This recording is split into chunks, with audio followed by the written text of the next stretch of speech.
Two friends, Claire and Vanessa, met in a cafe to discuss the upcoming reunion of classmates, share their news, and just chat.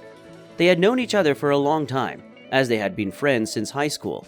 After discussing Claire's recent vacation trip, Vanessa asked, "Claire, do you remember Esther, the one who walked through high school in her old clothes?" Yes, I remember," replied her friend. "And why did you think of that ragamuffin?" "Can you believe we never called her to a reunion? It's been 10 years though, hasn't it? It's really interesting to see what she looks like now. And just for fun, I bet she got fat from cheap food and probably wears secondhand clothes," Vanessa said. "Well, don't call her. Why embarrass yourself?" said Claire capriciously. "Think about it. We'll get together in a decent group, all as people, and this collective farm girl will be with us. It would be embarrassing in front of the waiters." "Come on, don't be dramatic. It'll be fun. There'll be someone to laugh at." Wait a minute. Vanessa poked her finger at the touchpad of her phone because her fingernails were too long. She didn't immediately manage to log onto the social networking site, but eventually she did. "Look, found her page. Wow." "Well, what's so interesting?" muttered Claire. She still really didn't like her friend's idea. There are flowers on her avatar, kittens and puppies on a wall. A sure sign that you can't show off your looks and you don't have any accomplishments. "Okay, that's it. Send her an invitation." "And do you know where?" Vanessa grilled contemptuously. "Well, so where to?" her friend clarified. "To Esther. It's the swankiest restaurant in town. Can you imagine how funny it would be? Our loser Esther at Esther," grinned Vanessa. Claire curled her lips skeptically. "And you think they'll even let her in the door? Do you know what kind of people are there? Esther's security won't let her anywhere near it." "They'll let her through." Vanessa was already getting really amused. "I'll alert the guards." "Oh, I wish Esther would say no," said Claire in disgust. "Vanessa, I don't understand what got into you. Why did you decide to call her? After all, you just can't go down like that. We haven't talked to any losers yet.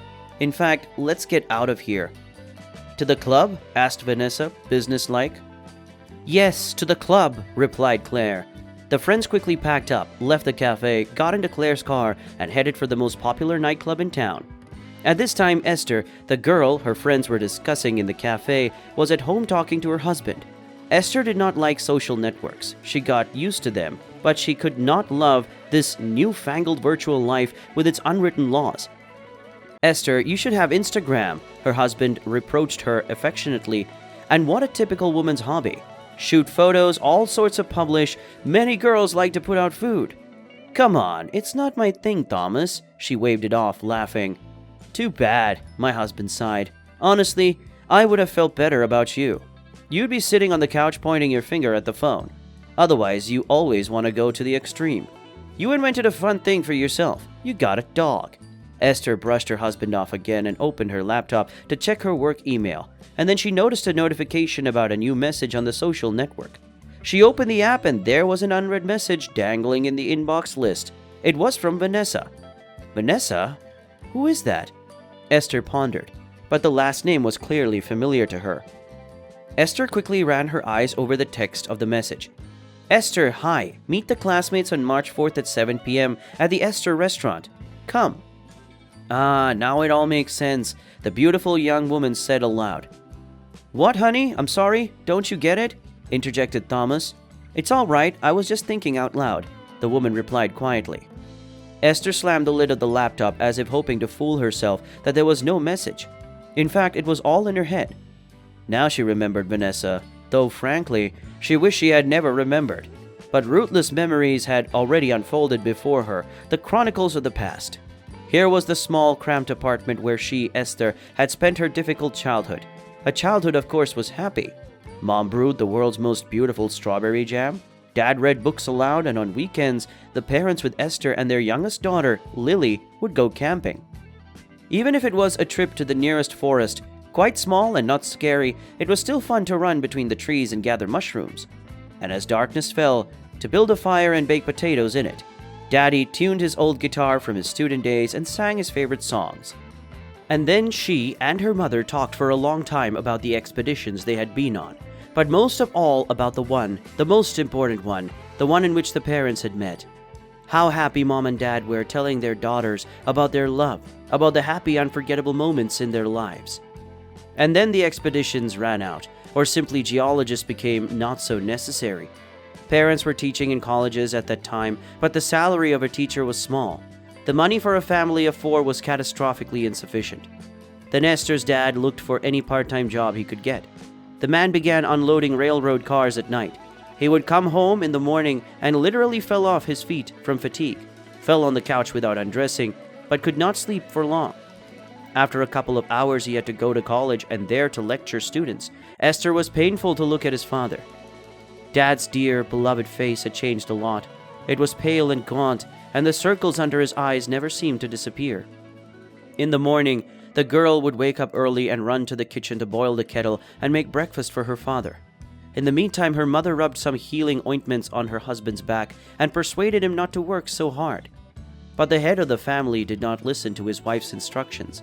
He could not do otherwise. His duty to his family, his tremendous love for his wife and daughters, made the man ignore the fatigue and the pain in his back and arms. In the evening, he would go to the train station again and carry weights to earn money for the family. Then father began to drink a little at a time. He himself said that a small dose of alcohol helped to dull the fatigue. But Esther knew that his father began to drink out of desperation. He, a graduate who had excelled at his job, was no longer needed, not in demand. He didn't give up. He found another job, and when he realized that he could not make much money as a teacher, he went to make money as a longshoreman. But there wasn't much more money. It was still far less than he needed to make a decent living. Daddy, her strong and brave daddy, accustomed only to clenching his teeth tighter and throwing himself into every difficulty, was tired. He was cracking up, and only booze was trying him on with reality. Fortunately, after a course of treatment for alcohol addiction, Dad never touched alcohol again. Mom, after a hard day at college, ran around giving private lessons to students at home. Tutoring didn't bring in much money, and she came home around 11 o'clock at night. Now the parents had no time for hiking in the woods and singing with the guitar. In fact, they had no time for children either. Although they were adults, honest and hardworking people, they worked hard to feed their families, so they had no time or energy left to talk to their children.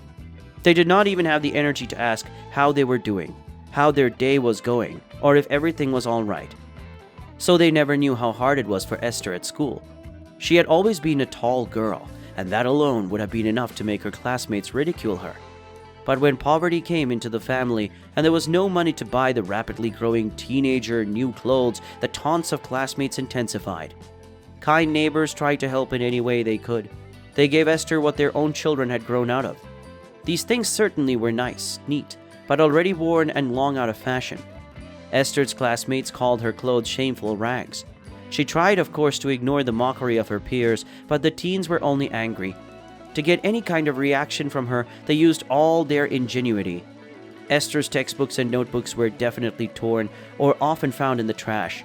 The most humiliating thing was getting her personal belongings out of the rest of the garbage in the bucket, to the laughter of the cruel children laughing at her. School supplies were deliberately spoiled, and the bag she carried to school was often used as a soccer ball.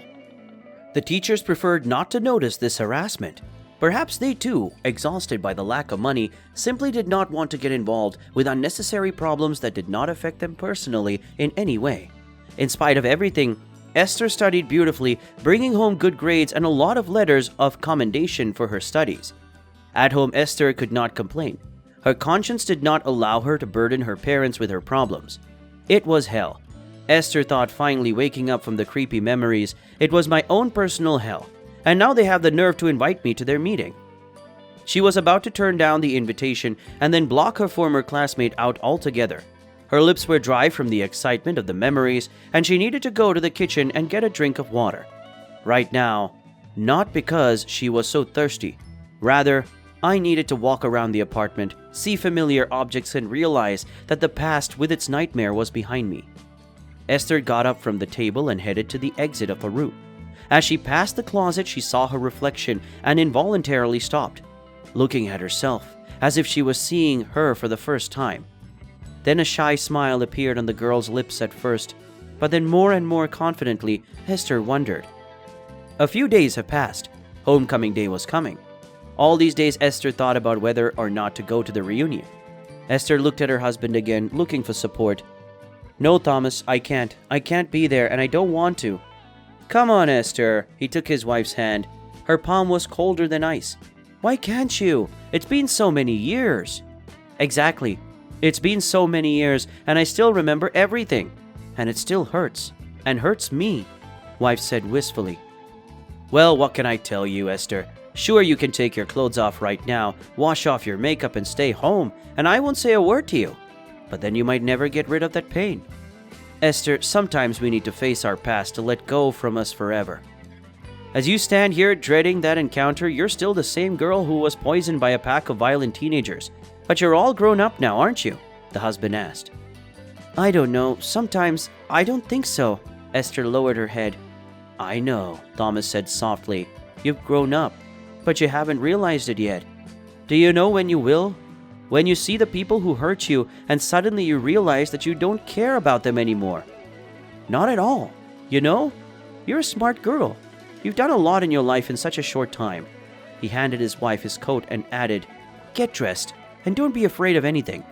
Remember, you're doing it for yourself first and foremost, and no one else. In the gathering dusk, the Esther restaurant looked like a majestic ship, all glowing with holiday illumination. Just looking at the shimmering lights was enough to make one forget the rain and wind that had been pouring all day today. People abandoned their cars in the parking lots and almost ran to the huge transparent doors of the restaurant to avoid getting wet.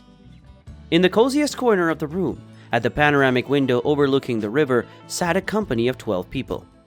Vanessa, you shouldn't have called Esther. If I'd known what you were going to do, I wouldn't have come at all. The girl was bullied at school and now she's at it again, said the thick man in the dark suit sullenly. Well, it's not too late to leave, Lucas, Vanessa snickered. Come on, people, this is going to be fun, or have you forgotten how to enjoy life in your jobs? That's not the point. The way I see it, Vanessa, you're still entertained by school pranks. It's time to grow up, Lucas replied calmly. You'd think you weren't in them, connected Claire to the conversation, glancing mockingly at her former classmate. I participated, but it's only now that I realize that we behaved like animals. I don't know about you, but I'm ashamed of how I was. Esther's parents worked 2 jobs to provide for the family.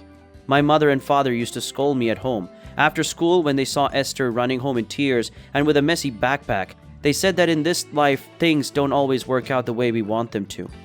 Yes, the situation can change at any moment, change dramatically. I understand that now. I have 2 daughters myself, and we had fun watching the girl, huddled at the last desk, not raising her eyes. But against all odds, she did well in school and never once complained about us. Yes, I'm ashamed of myself and my indifference. If Esther does come to this party, I won't let you hurt her, Vanessa. Grow up, Lucas said firmly. I'm ashamed too, Lucas's neighbor, a slender blonde guy, spoke up. Vanessa, I think that since you invited Esther, we should ask her to forgive us for everything. What? Vanessa gasped, unable to believe her ears. For the first time since first grade, someone dared to contradict her. To her, Vanessa, the leader and the undisputed authority of the whole class. What's the matter with you? Claire tried to be indignant, but was stopped by a wave of her friend's hand. Tell me, George, where did you fly in from for the reunion? Asked Vanessa ironically. From London. You know I work there, the blonde shrugged. And you make good money, I guess. Passerby on the street might be misled by your clothes. But I know how much your watch costs, and I've seen your car too. And it's not cheap. Vanessa squinted. Where are you going with this? Frowned George. Don't interrupt. And Lucas has his own dental clinic, and he makes a lot of money too. So why should we, rich, well-to-do people, ask for forgiveness from some beggar girl? She's probably mopping floors in some soup kitchen, and they let her take home leftovers for it. Vanessa leaned forward and almost knocked the finest crystal flute off the table. You never did grow up, Vanessa. George looked at her with regret and contempt at the same time. Lucas and I will stay here, but only so that neither of you will have a chance to hurt Esther again. Even if Esther mops floors, as you put it in the mess hall, she is first and foremost a human being just like us. Claire looked at the huge wall clock. Your Esther is running late, she remarked with a nervous chuckle. Yes, she probably won't come at all, and you're fighting over her. Shame on you. At that time, Esther entered the restaurant. She stopped for a moment in the center of the room. Then she took a deep breath and boldly stepped to the table where her former classmates were sitting. Hello, she said. Her response was a look of bewilderment. "Good evening. You must have the wrong table," Lucas smiled. Esther returned his smile. "No, Lucas, I'm not mistaken." Lucas squinted, gazing into the face of the beautiful stranger. "Esther?" he wondered. George at the same instant jumped up from his seat and almost shouted in amazement. "My God, Esther, is that you?" "Hello, George," replied Esther with a smile. "Oh, Esther," as he hugged his former classmate, the man could not control his elation. Esther, who was laughed at and mocked at school, now stands before him in a beige dress that accentuates her chiseled figure, with luxurious dark hair that falls carelessly over her shoulders and back, with a delicate face and little noticeable makeup. "You're beautiful," he said sincerely. Vanessa sat almost huddled into the couch. Her sharp fingernails dug mercilessly into the upholstery. "You'll ruin your manicure," whispered Claire. She too was staring intently at what she and Vanessa used to call a loser. Though she couldn't believe what her eyes saw, deep down Claire rejoiced. Vanessa's idea had failed miserably. The trick had failed. She had just embarrassed herself in front of everyone. The waiter came to the table, holding a huge basket full of white orchards. "Excuse me," he turned to Esther. "Flowers for you from Thomas." "Thomas?" shouted Vanessa to the whole room. "That one?" "Yes," said Esther modestly. "That's my husband." Vanessa leaned back exhaustedly on the couch cushions. "Maybe there are children too," Vanessa persisted. "Yes, of course. My son Grayson, 5 years old." "Anything else of interest?" replied Esther calmly. "Yes, of course. How did you manage to marry so well? Share the secret," said Vanessa wearily. "There's no secret. I graduated from the University of Trade and Economics, where I met my future husband," smiled Esther. "And where did you get the money to go to school? I remember your parents didn't make much money." "By the way, how are they? Are they still alive?" Vanessa persisted. "Vanessa, don't cross that line," said Lucas sharply. "Lucas, it's okay," said Esther calmly. "I did well in school, so I had no doubt getting into university for free, and I graduated with honors. My parents are just fine, thank you." Now they flew together with Grayson to warm countries to rest a little from the gray city life. "What a scoundrel," she whispered to her friend. "The first man in town she's taken. Living with her relatives on her husband's money, and had a child. That's how sly she is. And what about her? Who is she? She's nobody." "And who are you? What have you accomplished?" Claire didn't hold back. Vanessa just looked at her friend, or already ex-girlfriend, angrily, and was silent. "Harry," Esther turned to the waiter, "can the flowers stand in your office?" The waiter interrupted her. "Yes." Esther was a little embarrassed. "If you can just let them stay there for a while, okay?" "Esther."